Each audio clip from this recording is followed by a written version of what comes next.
Myslíte si, že umění tasení meče a práce s pochvou je doménou pouze japonských samurajů?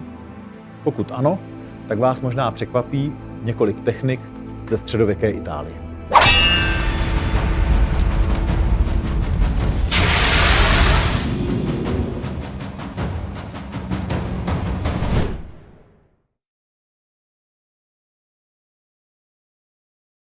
Ahoj, je tady zase Zdenal a Borek s dalším šermířským videem a tentokrát máme zbraň v pochvě proti soupeři ozbrojenému dýkou. Pojďme se otočit. Jedná se o techniku nebo o popis techniky z knihy Fiore de Liberi a tato technika je zajímavá tím, že ji máme nakreslenou jako komiks. To znamená, máme tam dva obrázky a dokonce k tomu máme i text pro jednotlivé vlastně oponenty.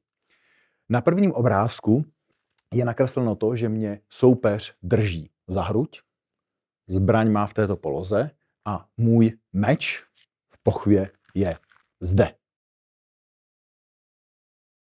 Na druhém obrázku už na mě soupeř útočí a má poloha je zde.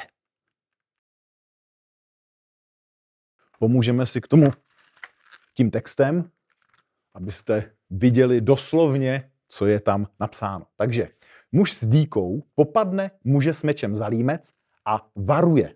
Text muže s dýkou. Udeřím tě svou dýkou dřív, než stačíš vytáhnout meč z pochvy. Muž s mečem, to jsem já, na to říká: tak mě zkus udeřit, jsem připraven. A když muž s dýkou zaútočí, muž s mečem odpoví způsobem znázorněném na dalším obrázku. Tak, dost komiksu a jdeme si to předvést, co pravděpodobně autor myslel.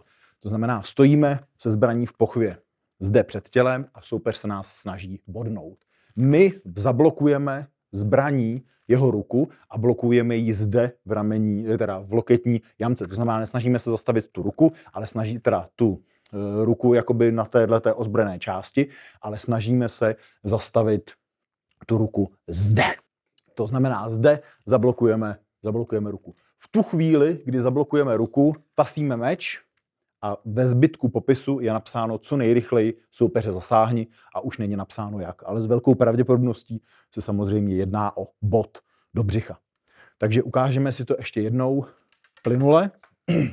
Jsem připraven. Zde. Ukážeme si to i z druhé strany. Zase pomaličku, blokáda a vlastní bod. Zde ještě otočíme se, popíšu ještě ten bod. Zde je samozřejmě po tom vytasení zbraně je možné zaútočit v podstatě kamkoliv. Pokud chceme soupeře nějakým způsobem živého, tak můžeme samozřejmě vést bod třeba na stehno. Pokud ne, můžeme vést bod přímo na břicho nebo na tělo soupeře. A pokud má na sobě soupeř nějaké ochranné odění, tak nám z této polohy velmi dobře vychází tento bod do podpaží, kde v podstatě žádná ochranná zbroj není, ať už má jakoukoliv. I kdyby měl celoplátovou zbroj, tak zde bude maximálně nějaký drátěný výplet, ale už bez té prošívanice pod tím a i ten drátěný výplet tím tvrdým úderem z téhleté vzdálenosti dokážeme probít. Takže ukážeme si to ještě jednou rychle se zásahem do břicha.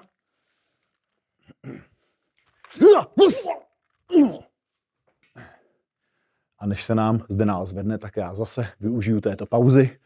Pokud se nás chcete na něco zeptat, dole pod videem, po případě dejte like a odběr a pokud nás chcete podpořit, tak můžete na Patreon.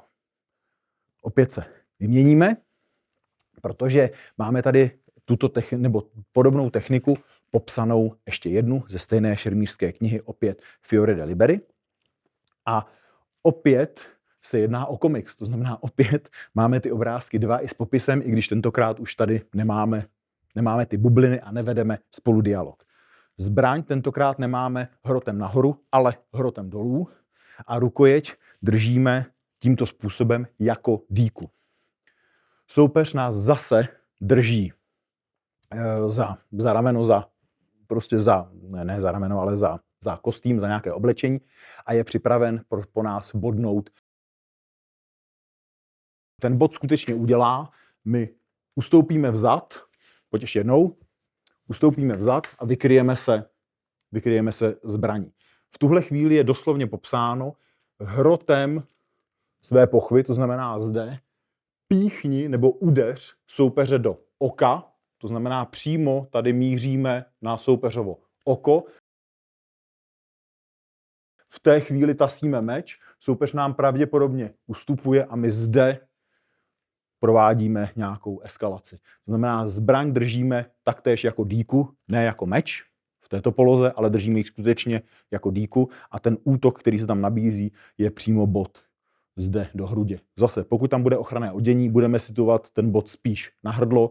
Pokud tam bude ochranné odění, tak budeme ten bod situovat až někam do oblasti očí a do oblasti obličeje. Takže jsme zde, soupeř útočí. 1, 2, 3. Ukážeme si to i z druhé strany. Nejdřív zase v pomalém tempu. Soupeř nás chytá, útočí. 2, 3. A z této strany si to ukážeme i rychleji.